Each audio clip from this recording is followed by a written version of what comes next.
হরে কৃষ্ণ। তনুশ্রী ঠাকুর ঘরে আপনাদের সকলকে স্বাগতম। আজ বিজয়া একাদশী, তাই একাদশীর ব্রত করলে এই ব্রত মাহাত্ম্য অবশ্যই শুনতে হয়। আপনারা এই বিজয়া একাদশীর ব্রত মাহাত্ম্য শ্রবণ করুন। স্কন্দপুরাণে এই একাদশীর মাহাত্ম্য এইভাবে বর্ণিত হয়েছে।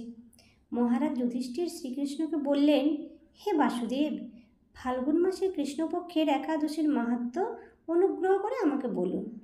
তখন ভগবান শ্রীকৃষ্ণ বললেন, হে যুধিষ্ঠির, এই একাদশী বিজয়া নামে পরিচিত। এই একাদশী সম্পর্কে একসময় দেবর্ষি নারদ স্বয়ম্ভু ব্রহ্মাকে জিজ্ঞাসা করেছিলেন।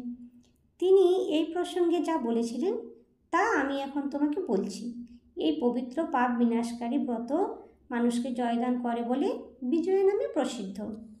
পুরাকালে শ্রী রামচন্দ্র 14 বছরের জন্য বনে গিয়েছিলেন। সীতা ও লক্ষ্মণের সঙ্গে তিনি পঞ্চবটী বনে বাস করতেন। সেই সময় লঙ্কাপতি রাবণ দেবী সীতাকে হরণ করে। সীতার অনুসন্ধানে রামচন্দ্র চতুর্দিক ভ্রমণ করতে থাকেন। তখন মৃতপ্রায় জটায়ুর সাথে শ্রী রামচন্দ্রের সাক্ষাৎ হয়। জটায়ু রাবণের সীতাহরণের সমস্ত বৃত্তান্ত রামচন্দ্রকে জানিয়ে মৃত্যুবরণ করেন। এরপর সীতা উদ্ধারের জন্য বানররাজ সুগ্রীবের সাথে তিনি বন্ধুত্ব স্থাপন করেন। ভগবান রামচন্দ্রের কৃপায় হনুমান লঙ্কায় গমন করেন। সেখানে অশোক বনে সীতাদেবীকে দর্শন করে শ্রীরাম প্রদত্ত আংটি তাকে অর্পণ করেন। এরপর হনুমান ফিরে এসে শ্রী রামচন্দ্রের কাছে লঙ্কায় সমস্ত ঘটনার কথা ব্যক্ত করেন। হনুমানের কথা শুনে রামচন্দ্র সুগ্রীবের পরামর্শে সমুদ্র তীরে যান। সেই দুস্তর সমুদ্র দেখে তিনি লক্ষ্মণকে বললেন, হে লক্ষ্মণ, কিভাবে অগাধ সমুদ্র পার হওয়া যায় তার কোনো উপায় খুঁজে পাচ্ছি না। উত্তরে লক্ষ্মণ বললেন, হে পুরুষোত্তম, সর্বজ্ঞাতা আদিদেব আপনি, আপনাকে আমি কি উপদেশ দেব? তবে বকদালভ্য নামে এক মুনি এই দ্বীপে বাস করেন। এখান থেকে 4 মাইল দূরে তার আশ্রম। হে রাঘব, আপনি সেই প্রাচীন ঋষিশ্রেষ্ঠকে এর উপায় জিজ্ঞাসা করুন। লক্ষ্মণের মনোরম কথা শুনে তারা সেই মহামুনির আশ্রমে উপনীত হলেন। ভগবান রামচন্দ্র ভক্তরাজ সেই মুনিকে প্রণাম করলেন। মুনিবর রামচন্দ্রকে পুরাণ পুরুষ বলে জানতে পারলেন। আনন্দ ভরে জিজ্ঞাসা করলেন, হে রামচন্দ্র, কি কারণে আপনি আমার কাছে এসেছেন তা কৃপা করে বলুন। শ্রী রামচন্দ্র বললেন, হে মুনিবর, আপনার কৃপায় সৈন্যসহ আমি এই সমুদ্র তীরে উপস্থিত হয়েছি। রাক্ষস রাজের লঙ্কা বিজয় করাই আমাদের প্রধান উদ্দেশ্য।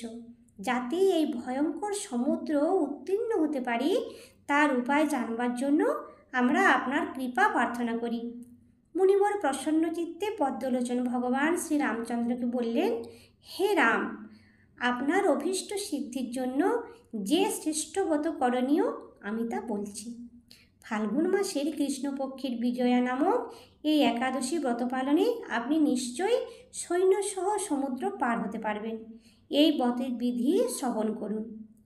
বিজয় লাভের জন্য দশমীর দিন সোনা, রূপা, তামা অথবা মাটির ও একাদশীর দিন যথাবিধি প্রাতঃস্নান করে কলসের গলায় মালা চন্দন পরিয়ে উপযুক্ত স্থানে নারকেল ও গুবাক দিয়ে পূজা করবেন। এরপর গন্ধ, পুষ্প, তুলসী, ধূপ, দীপ, নৈবেদ্য ইত্যাদি দিয়ে পরম ভক্তি সহকারে নারায়ণের পূজা করে হরিকথা কীর্তনে সমস্ত দিন যাপন করবেন।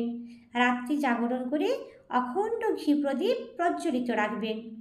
দ্বাদশীর দিন সূর্যোদয়ের পর সেই কলস বিসর্জনের জন্য কোনো নদী বা সরোবর বা কোনো জলাশয়ের কাছে গিয়ে বিধি অনুসারে পূজা নিবেদনের পরে তা বিসর্জন দেবেন। তারপর ওই মূর্তি দেবজ্ঞ ব্রাহ্মণকে দান করবেন। এই ব্রত প্রভাবেই নিশ্চয়ই আপনার বিজয় লাভ হবে।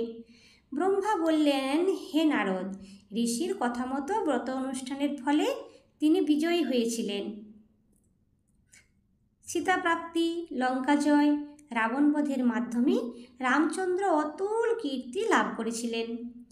তাই যথাবিধি যে মানুষ এই ব্রত পালন করবেন তাদের এই জগতে জয়লাভ এবং পরজগতে অক্ষয় সুখ সুনিশ্চিত জানবে।